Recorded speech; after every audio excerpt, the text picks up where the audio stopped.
大家好，欢迎收听。今天我们要听一个故事。什么故事？这个故事叫《消失的房间》。消失的房间，有意思，讲什么的？有一个女孩叫克拉拉，她把奶奶的手链忘在了一个饭店的房间里。哦不，她回去拿了吗？她回去了，但是那个房间不见了。饭店说根本没有那个房间。什么？一个房间怎么会消失？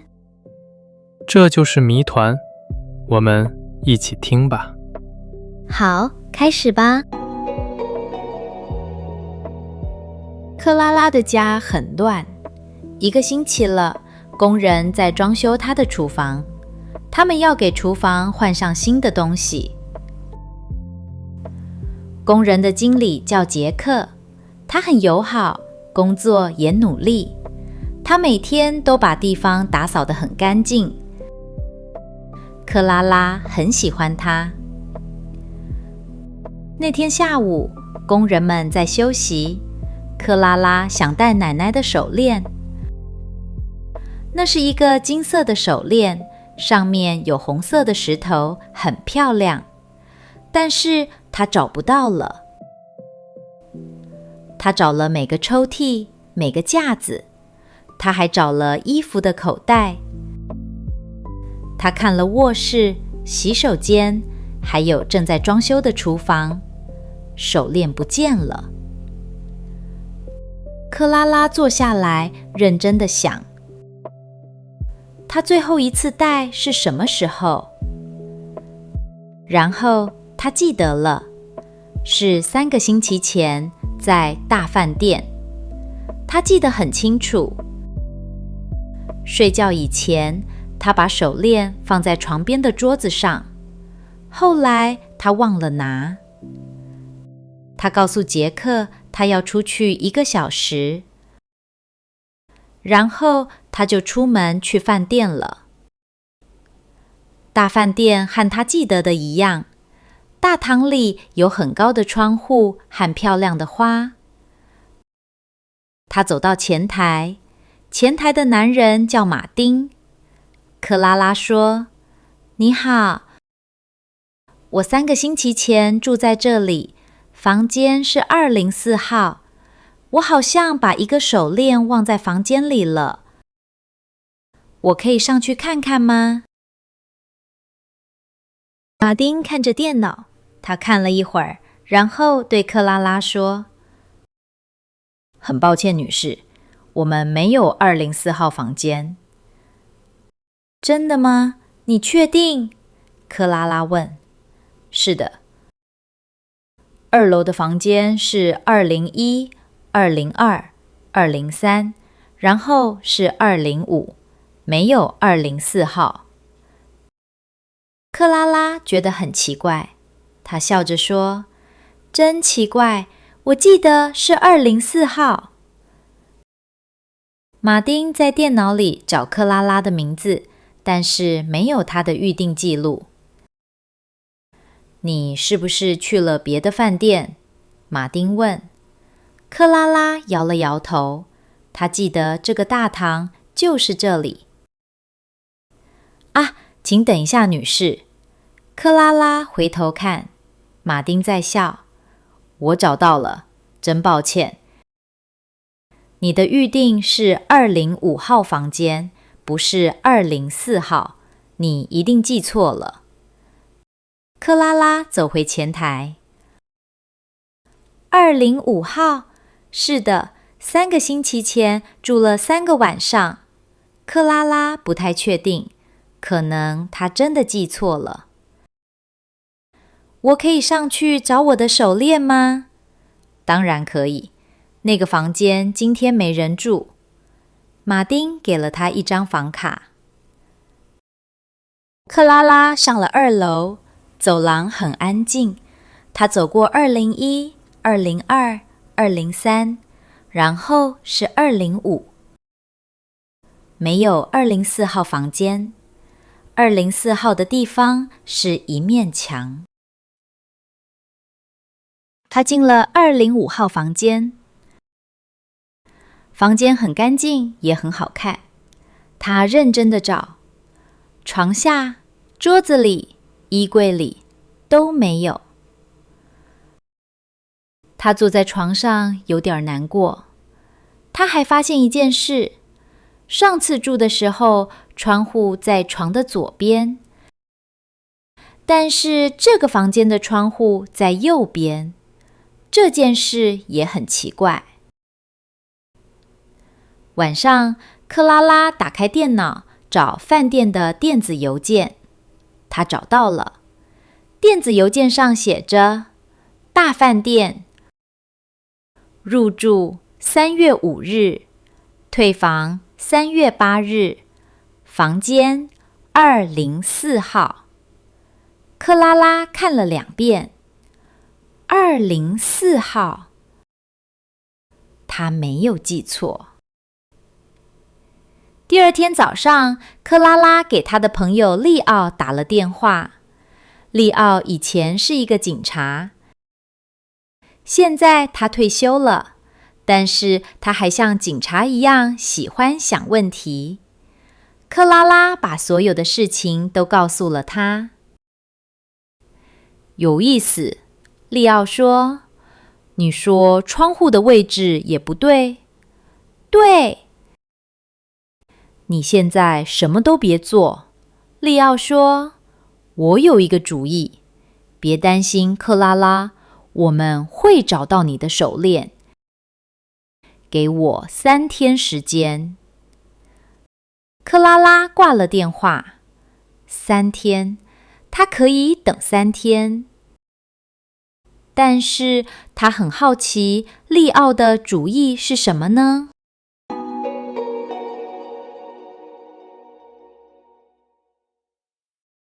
好，所以克拉拉的手链丢了。那个手链是她奶奶留给她的。对，很重要的东西。他去饭店找，但是那个房间不存在了。饭店的人说，从来没有过204号房间，从203直接跳到205。太奇怪了。然后他就联系了利奥。利奥以前当过警察，所以他有调查的经验。好的，来做几个问题吧。好，第一个问题，克拉拉发现房间不见了以后，饭店的人怎么说的？第一，他们说房间在维修。第二，他们说从来没有过204号房间。第三，他们说克拉拉记错了。想一想，哪一个？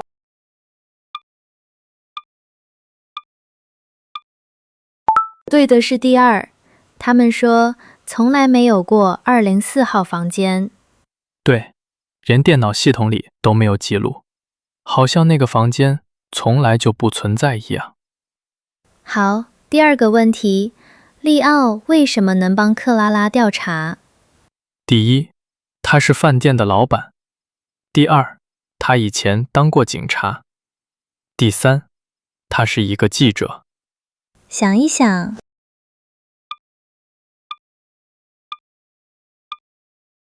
对的是第二，他以前当过警察。对，所以他很擅长调查这种事情。最后一个问题，利奥给自己多少时间来调查？第一，1天；第二，3天；第三，1个星期。想一想，哪一个？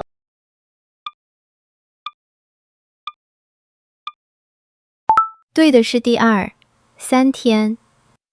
对，他说3天就够了。让我们看看他能发现什么。继续听吧。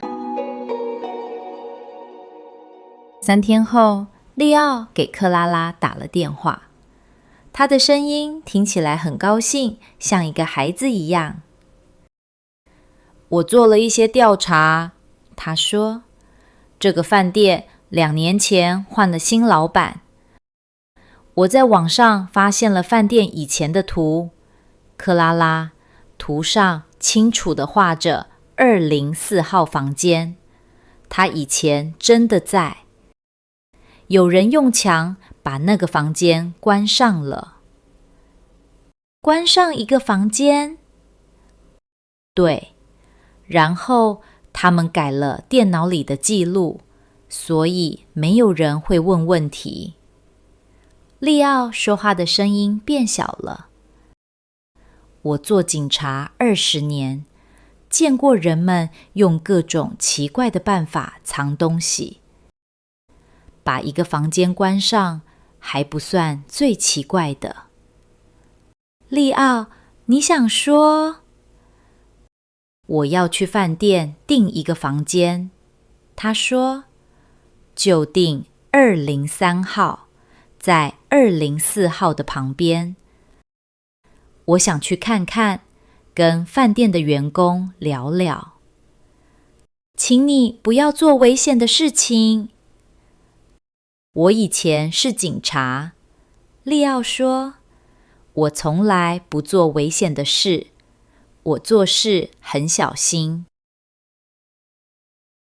第二天下午，利奥到了饭店，他订了203号房间。他带了一个小行李箱，行李箱里有几件衣服、一个本子、2支笔、一个放大镜和一个小手电。他还带了一个听诊器，那是他前一天在网上买的。听诊器是医生用的，可以听声音。他不知道会不会用，但是觉得应该带上。这次马丁不在前台，前台是一个叫乔的年轻人。他很客气，但是话不多。你在这里工作很久了吗？利奥问。不太久，乔回答说，然后把房卡给了利奥。希望您住得愉快。利奥一到房间，就在本子上写，乔，很可疑。他是不是有问题？那天晚上，利奥开始了他的调查。他慢慢地走在2楼的走廊上。他走到203号和205号中间的墙边，停了下来。他敲了敲墙，他敲了好几个地方。大部分墙的声音都很正常，但是有一个地方声音变了，听起来有点空。利奥拿出本子写道，墙里有一块是空的，很重要。他还发现了墙上的纸。走廊上大部分的纸颜色有点旧，但是203和205中间那块墙上的纸颜色更新一点儿。有人很小心地换了新的，但是利奥还是看出来了。第二天，利奥继续他的调查。早上，他在大堂里坐了3个小时。他拿着报纸，看着每一个进来和出去的人。他想再和乔聊一聊。这个饭店真漂亮，利奥说，一定有很多故事吧？乔说，我想是吧，我对饭店以前的事情不太清楚。你知道吗？我以前是警察，利奥说。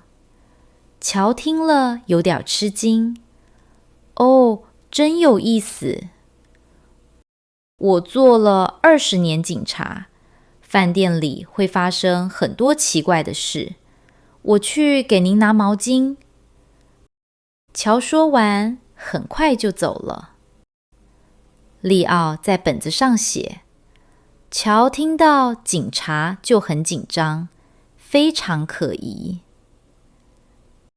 下午，利奥去饭店外面走了一圈，他站在街对面，抬头看2楼的窗户。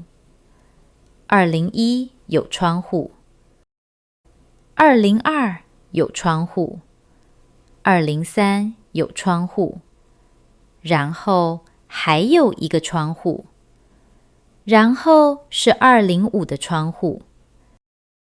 那个多出来的窗户不属于任何一个房间。利奥很高兴，他马上给克拉拉打了电话。我发现了一些东西，他说，空的墙、新的墙纸，还有外面多出来的一个窗户。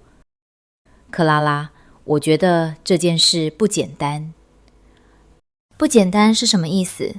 我还不知道，可能有人用那个房间藏东西，前台的桥一定有问题。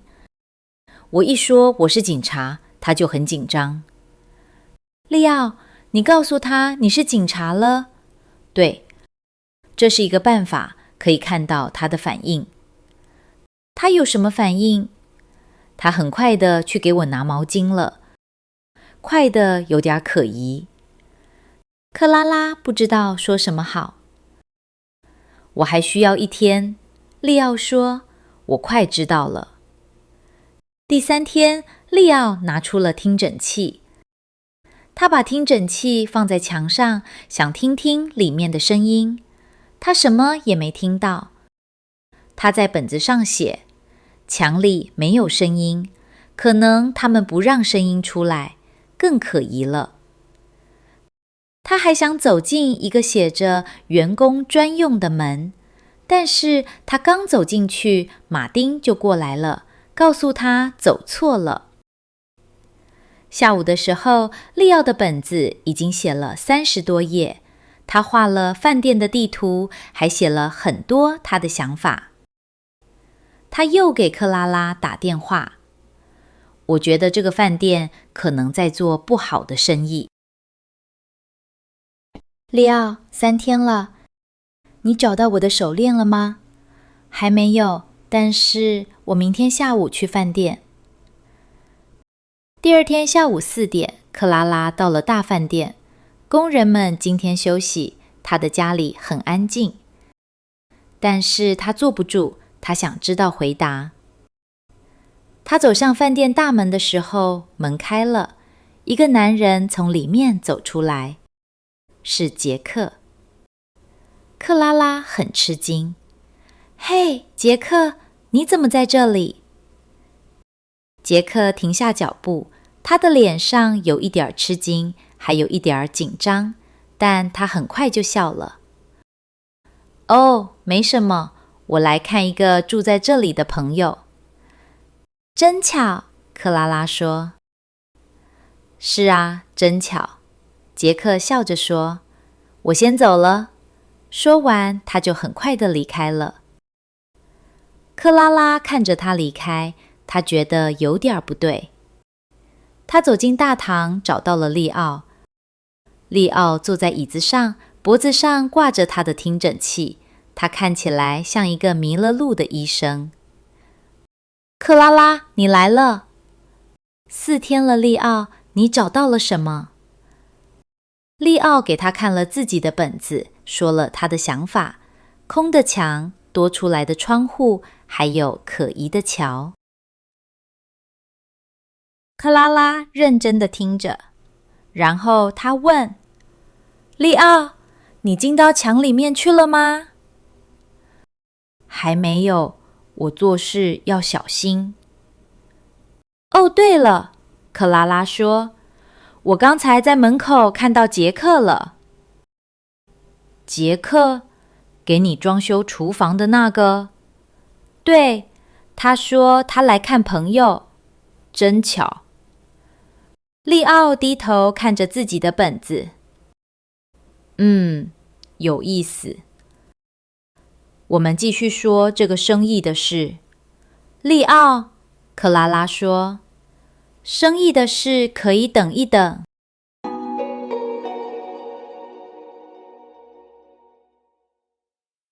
利奥真的很厉害，他发现了很多线索。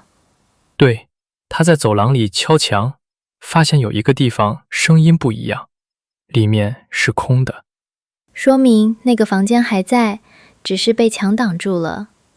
而且他从外面数窗户，发现多了一扇。还有前台那个乔，一听到利奥以前是警察，就紧张了。然后克拉拉居然在饭店碰见了杰克，他不是应该在他家装修吗？杰克、乔，这两个人之间一定有什么关系。好，来做几个问题。第一个问题，利奥在走廊里发现了什么问题？第一，走廊的灯坏了。第二，墙纸的颜色不一样。第三，敲墙的声音不一样，里面是空的。想一想，哪一个？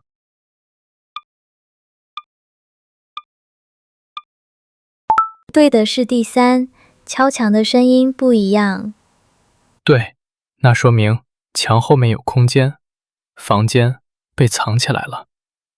好，第二个问题，乔为什么突然变得很紧张？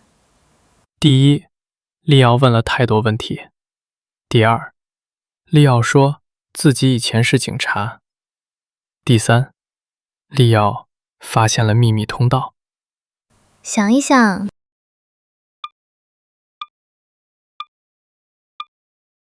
对的是第二，利奥说自己以前是警察。对，乔一听就很紧张，说话也不自然了。最后一个问题，克拉拉在饭店见到杰克的时候，杰克说什么了？第一，他说他在出差。第二，他说他来看朋友。第三，他说他在找工作。想一想，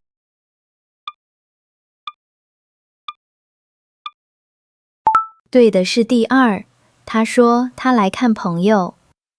对，但是他不应该在那里，很可疑。杰克和乔到底是什么关系呢？听最后一章就知道了。第二天早上，克拉拉回到了自己的家。工人们回来了。杰克和以前一样，告诉工人们做什么。他还是那个杰克，短短的棕色头发，脸上总是带着笑。克拉拉看着他。工人们休息的时候，他走了过去。嘿，杰克，昨天在饭店见到你，真巧。杰克正在喝咖啡，他的脸好像改变了一下。大饭店？我昨天没去饭店啊，他停住了，然后很快地说：“哦，对，我想起来了，其实我去了，我差点忘了。”他说话有点快，很紧张的样子。他们想让我看看一个装修的工作。说完，他就回头继续工作了。克拉拉点了点头。哦，这样啊，不错。他走开了，但他一直在想这件事。杰克刚才的反应很奇怪。他说他没去，然后又改变了他的故事。他说话很紧张，也不看他。平时，杰克是房间里最放松的人。有一次，墙里有只老鼠，他笑着说：“我们有免费的宠物了。”但是，一个关于饭店的问题就让他这么紧张。还有一件事，昨天他在饭店门口叫杰克的时候，那个男人没有觉得奇怪。他看起来很吃惊，像是被人抓住了，一个不认识你的人会说，对不起，你找错人了。但是那个男人没有。那天晚上，克拉拉给利奥打电话，他还没说话，利奥就开始说了。克拉拉，我查了一些记录，我猜饭店和几个大船公司有联系。利奥，等一下，我要告诉你一件事。他把早上和杰克说的话告诉了利奥，他说了杰克奇怪的反应，他还说了在饭店门口那个男人的反应也很奇怪。利奥安静地听着，他忘了那些大船公司了。他没有说你找错人了。利奥慢慢地说，这很重要，因为他不想让你知道他不是杰克。对，如果我知道他不是杰克，我就会想他是谁，他为什么在饭店。所以有一个人和你的工人杰克长得一模一样，他有理由去那个饭店，他也不想让别人注意他。克拉拉想了想，利奥，我猜杰克有一个兄弟，可能是双胞胎。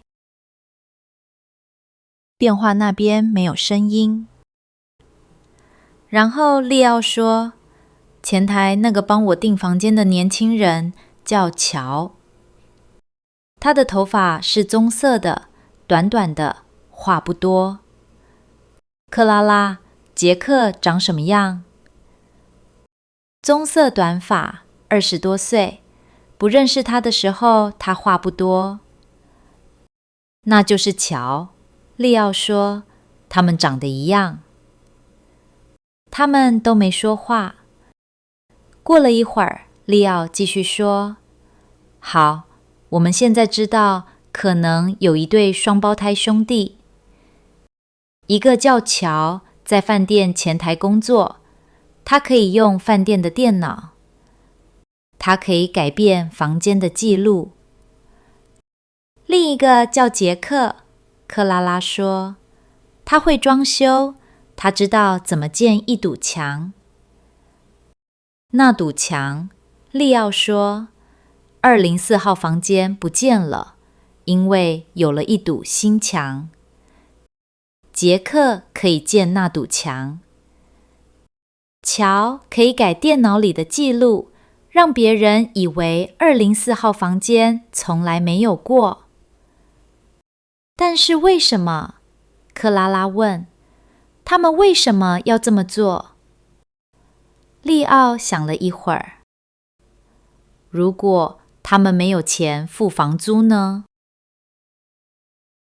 如果他们需要一个地方住，一个人在饭店工作，另一个人会建墙。他们可以关上一个房间，把它藏起来，然后住在里面。一个在饭店里的免费的家。利奥笑了。好吧，这不是什么不好的大生意。不是，和那些大船公司也没有联系。肯定没有。我白买了一个听诊器。克拉拉也笑了。利奥，你真的用听诊器去听墙里面的声音了？我以为那是个好主意。他也笑了。好吧，我承认我错了。我以为是一个大阴谋，结果只是一个住房问题。不过，利奥认真地说，你的手链应该就在那个房间里。我知道，克拉拉说，而且我想，我知道怎么把它拿回来。第二天，克拉拉等别的工人都去吃午饭了，房间里只有杰克一个人。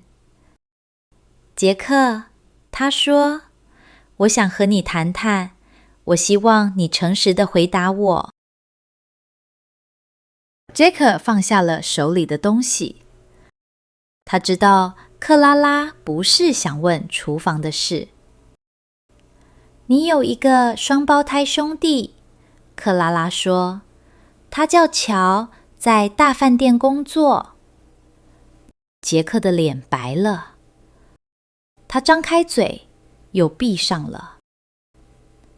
我知道204号房间，克拉拉继续说，我知道你建了那堵墙。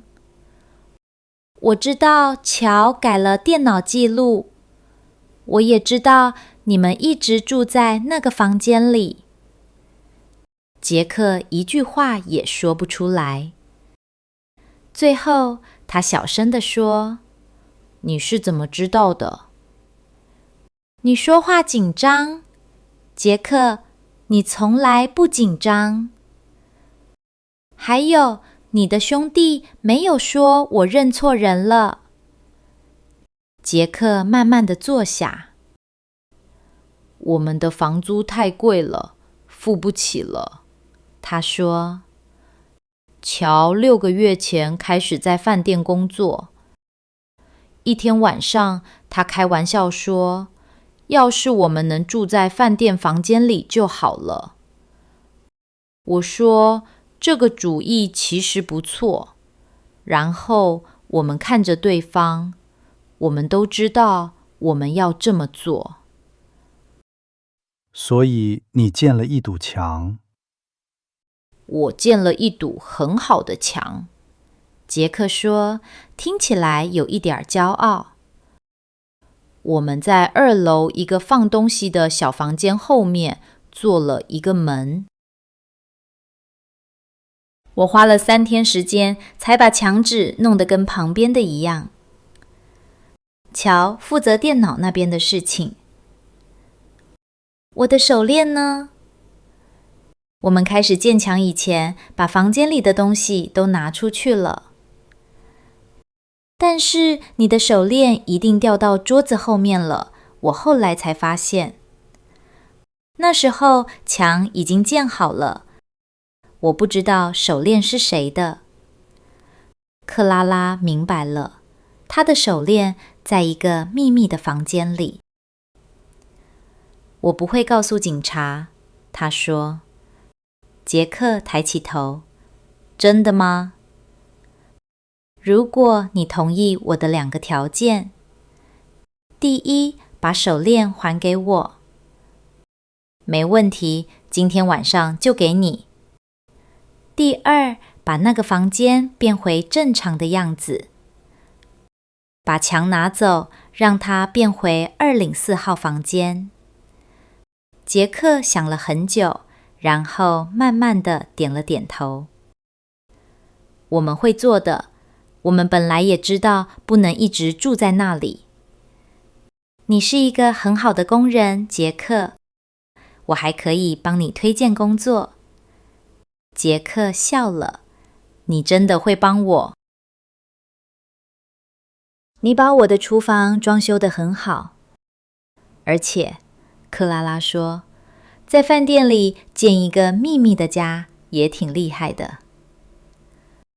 4天以后，杰克在咖啡馆见了克拉拉。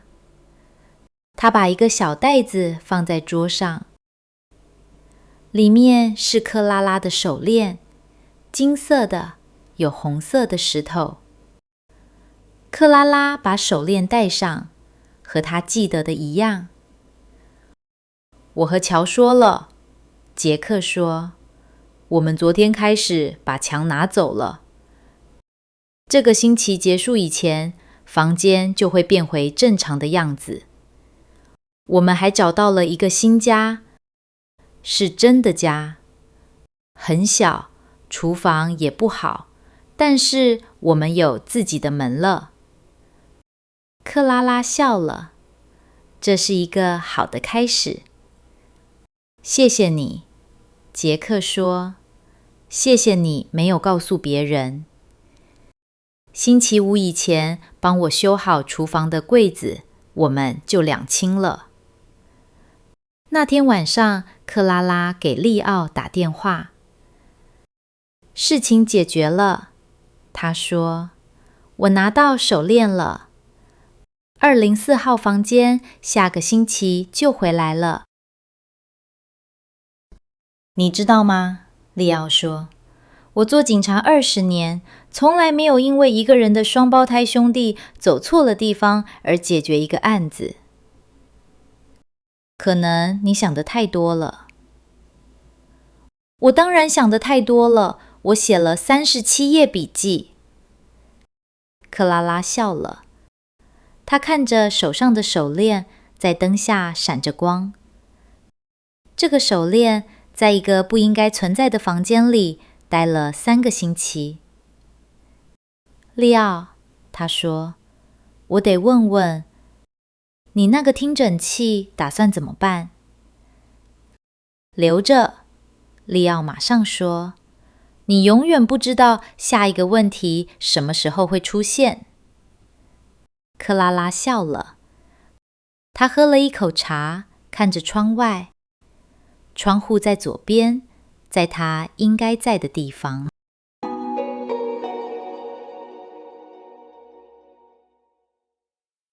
原来他们是双胞胎。杰克和乔长得一模一样，难怪克拉拉觉得乔看起来眼熟。他们没有钱，也没有地方住。乔在前台工作，可以改电脑里的记录。杰克会建墙，所以他们就把房间藏起来，自己住在里面。其实挺让人同情的。克拉拉也这么想，她没有报警，只是让他们把手链还回来，把房间恢复原样。她真的很善良。好，最后几个问题。第一个，利奥本来以为这件事的背后是什么？第一，一个大阴谋。第二，饭店要倒闭了。第三，克拉拉记错了房间号。想一想。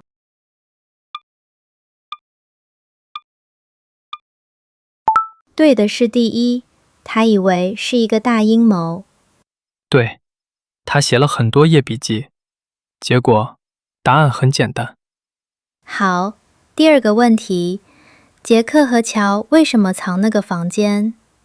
第一，他们想偷饭店的东西。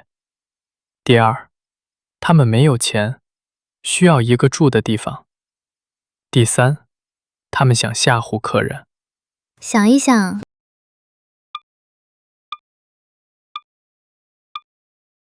对的是第二，他们没有钱，需要一个住的地方。对，其实他们只是想有个地方睡觉。最后一个问题，故事的结局怎样？第一，克拉拉报警了，杰克和乔被抓了。第二，克拉拉没有报警，让他们把一切恢复原样。第三，克拉拉搬走了，再也没回来。想一想，哪一个？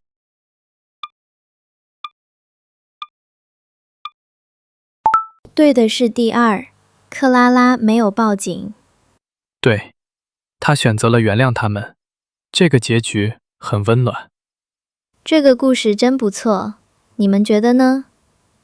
感谢收听，下次见。